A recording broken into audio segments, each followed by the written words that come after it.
इंद्रत्वं सुरसुन्दरी मणिगणैः मन्दारवृन्दारकैः ब्रह्मर्थै परिचारकैः परिवृतो मन्दारमालाङ्कितः आगस्त्यायुधपुत्रमित्रसहस्राब्दैः स्वकैर्वाहनैः सन्तुष्टोऽर्चनया मया श्रितपरिचाराय वृतो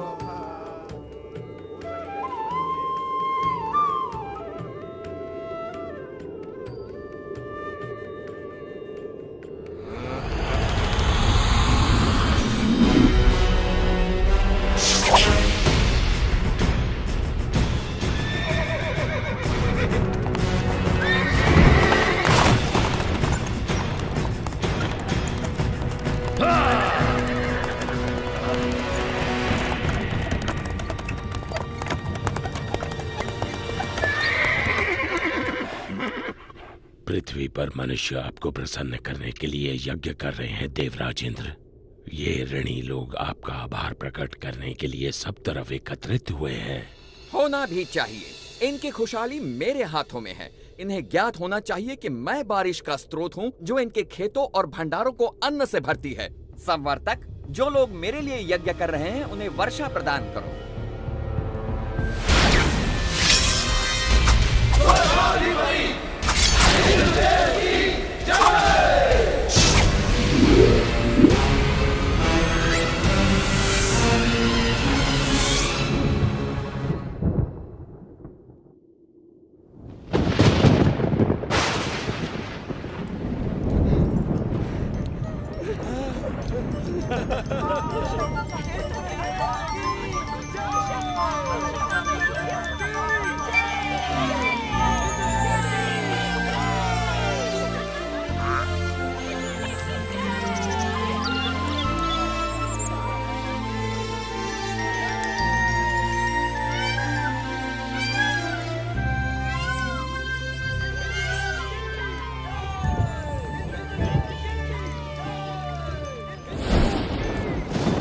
पृथ्वी से आ रहे इस कोलाहल को सुनिए देवराज इंद्र।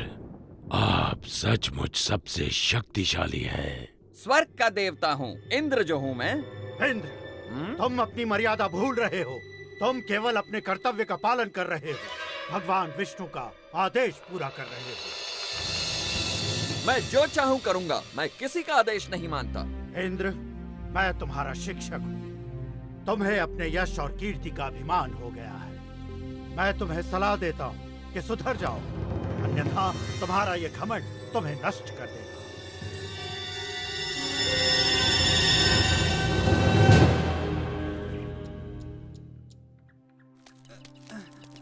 संभाल के ले चलना।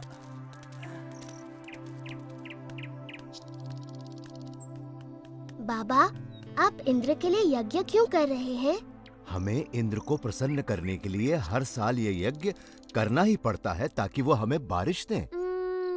वैसे ही जैसे हर वर्ष हमें महाराज कंस को कर चुकाना पड़ता है। अरे नहीं बच्चों, इंद्र देव बुरे नहीं हैं। वो तो बारिश के देवता हैं। पानी जीवन के लिए अति आवश्यक होता है, इसीलिए हम हर साल यज्ञ के द्वारा इंद्र देव की पूजा करते हैं। परंतु बाबा, वो तो उनका कर्तव्य है।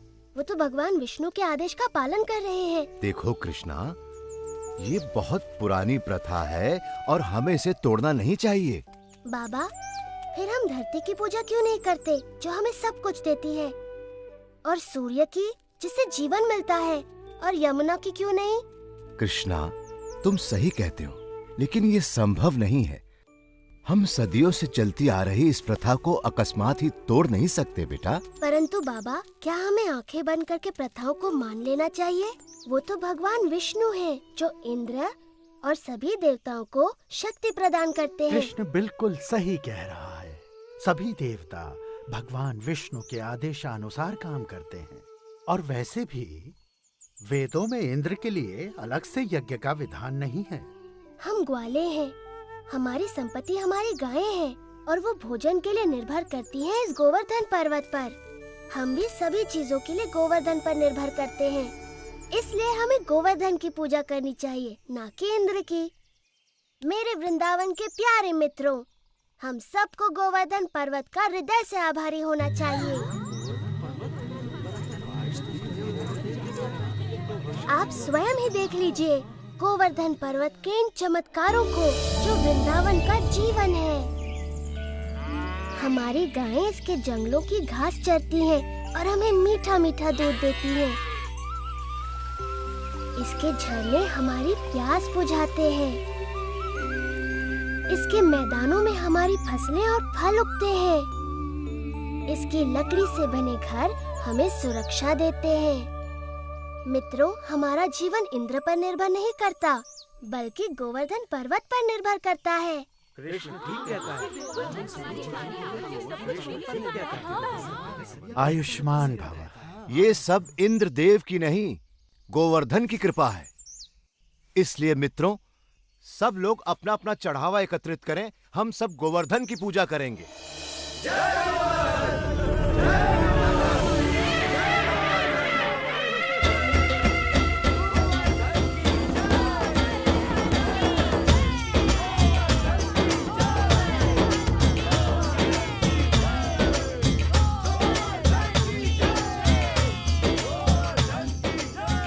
मैं गोवर्धन हूँ।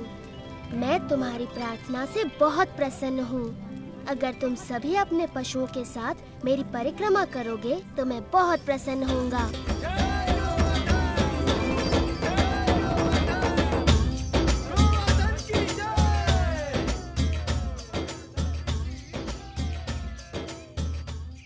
देखो कितनी बड़ी पूजा हो रही है। गोवर्धन पर्वत तो बहुत प्रसन्न हो रहे होंगे मधु। हाँ, गोवर्धन की पूजा करना अच्छी बात है बलराम, परंतु मैं इंद्रदेव को भी कुछ अर्पण अवश्य करूँगा, कहीं बुरा ना मान जाए। एक इंद्र के लिए और एक मेरे लिए। 2 इंद्र के लिए, 2 मेरे लिए।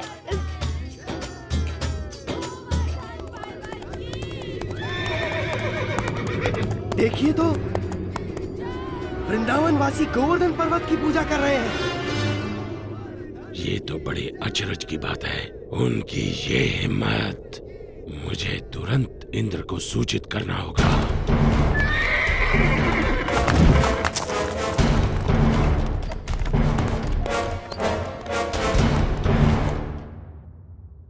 आओ आओ संवर्तक, मेरे साथ मेरे भक्तों द्वारा चढ़ाए गए चढ़ावे का आनंद लो। क्षमा चाहता हूँ देवराजेंद्र, परंतु ये समाचार आपको विचलित कर सकता है। अब ये मत कहना कि तुमने गलती से एक और गांव को बाढ़ से भर दिया। ये बात मन से निकाल दो। मुझे डर है कि आप इस समाचार से बहुत क्रोधित हो जाएंगे। देवराज, वृंदावन गांव के वासियों ने आपकी बजाय गोवर्धन पर्वत की पूजा शुरू कर दी है। क्या? गोवर्धन पर्वत की? उन्होंने मेरी पूजा ना करके मिट्टी के ढेर की पूजा की। वो ऐसा कैसे कर सकते हैं संवर्तक, वो भी मुझसे बारिश का उपहार पाने के बाद? ऐसा सुना है कि वो एक नादान लड़के के बहकावे में आ गए हैं। उपहास मत करो संवर्तक। क्षमा चाहता हूँ देवराज, लेकिन यही सच है। नंद के पुत्र कृष्ण ने अपनी चमत्कारी शक्तियों का प्रयोग करके वृंदावन के वासियों को बहका लिया है। अच्छा, उन्होंने मेरा आदेश मानने के बजाय एक नादान की बातों को माना। इन लोगों का दिमाग खराब हो गया है। देखना अब इन पर मेरा कहर बरसेगा। सुनो संवर्तक। जी देवराज। जाओ और वृंदावन को डुबो दो, गोवर्धन के त्योहार को बर्बाद कर दो और वृंदावन के वासियों को इस दुस्साहस की सजा दो।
कुछ नहीं कर सकते।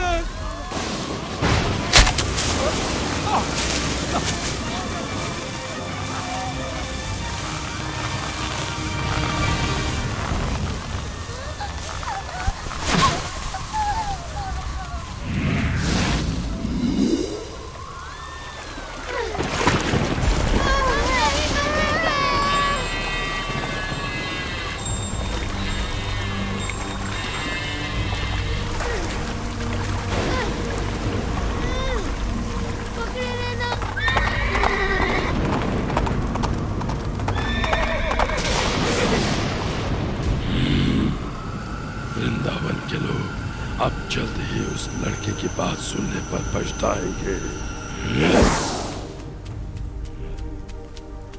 इंद्रदेव हम सभी का विनाश करने पर तुले हैं। कुछ करिए नंद महाराज। मेरे प्यारे कृष्ण, मैं जानता हूँ तुम हमारा हित ही चाहते थे, लेकिन तुमने इंद्रदेव को कुपित कर दिया। हमें इसी समय उनसे क्षमा मांगनी चाहिए। परंतु बाबा इंद्र। रुको बलराम, बाबा ठीक कहते हैं। ये सब मेरी सलाह के कारण कष्ट भोग रहे हैं। अभी भी देर नहीं हुई, हम इंद्र से क्षमा याचना कर सकते हैं। रुको, कृष्ण कभी भी हम पे या हमारे वृंदावन पे आँच नहीं आने देगा, कभी नहीं। आपने सच कहा माँ। आप सब के लिए मेरा प्रेम इंद्र की इस दुष्टता से बहुत बड़ा है। वृंदावन की रक्षा मैं अवश्य करूँगा। कृष्णा, मेरे बच्चे।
इतने तूफान के बाद भी ये असंभव है। यदि हम इंद्र के आदेश अनुसार इस छोटे से गांव को तबाह नहीं कर पाए तो वो हम पर कोई दया नहीं करेंगे। आगे बढ़ो मेरे योद्धाओं, ये तूफान तब तक थमना नहीं चाहिए जब तक वृंदावन पूरी तरह पानी में डूब न जाए।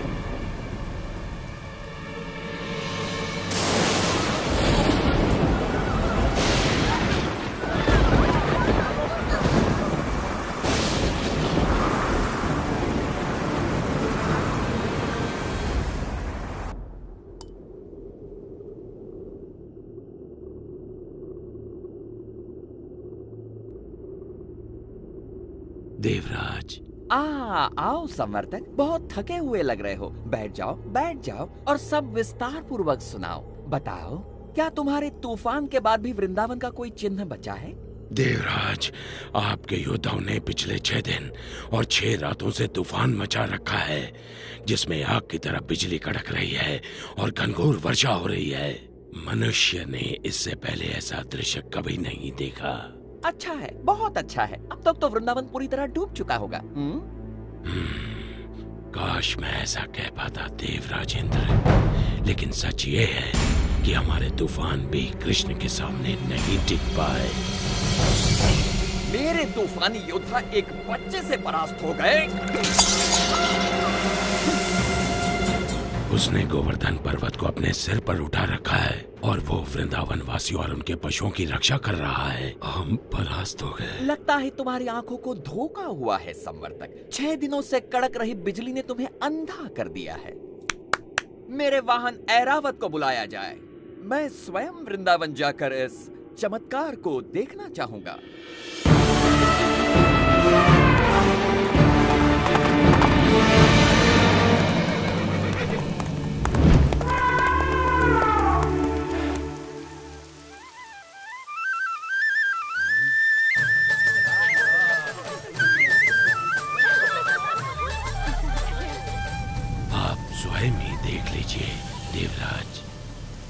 यदि कृष्ण अपने आप को भगवान समझता है तो अब वो ये जान जाएगा कि कौन शक्तिशाली है, वो या फिर इंद्र।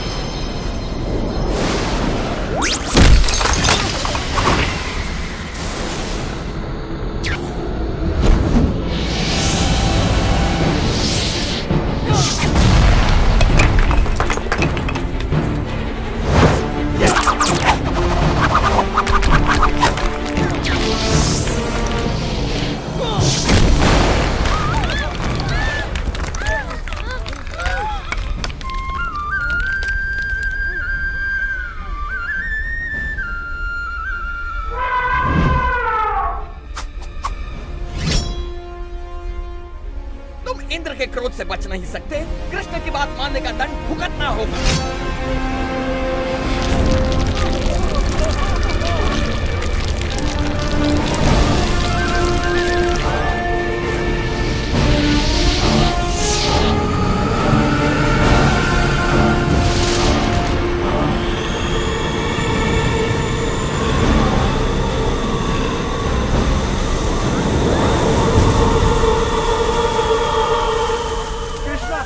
हमारी रक्षा करो।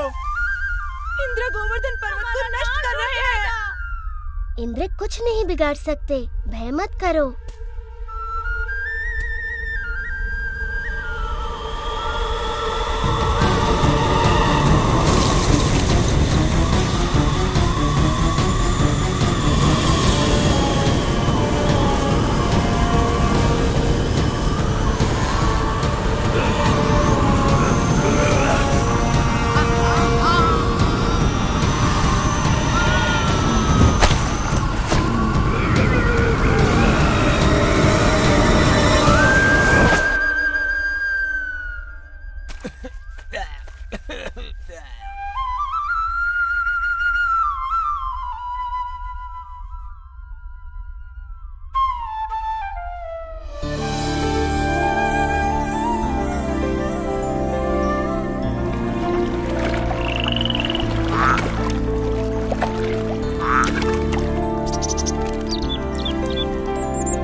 थम चुका है। आप गाँव वासियों के साथ खुशी मनाने क्यों नहीं जाते? पर कृष्ण, क्या तुम अकेले इस पर्वत को उठाए रख सकते हो? नादान मत बनो कृष्ण, तुम एक छोटे बालक हो। पहले तुम बाहर निकलो। आप बहुत दयालु हैं।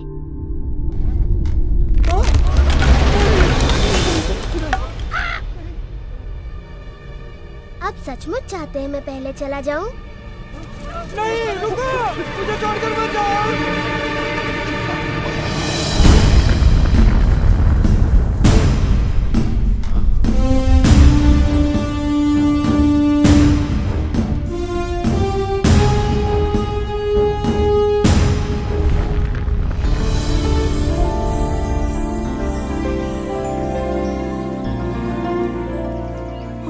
आभारी हैं। तुमने हमें बचा लिया कृष्ण, हम सुरक्षित हैं। आभार मेरा नहीं, गोवर्धन पर्वत का मानिए।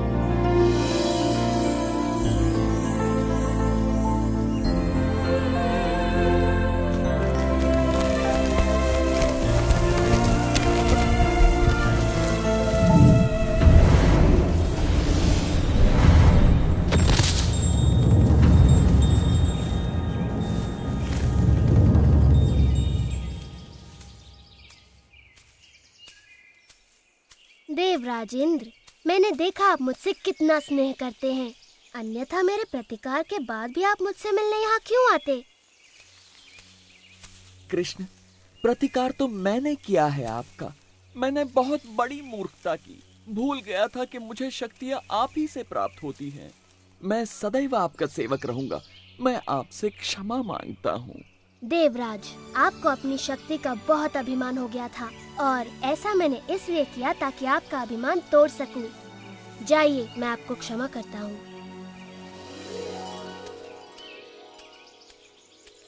हाँ, इतना असाधारण बालक हमारे साथ यहाँ वृंदावन में रहने आया है।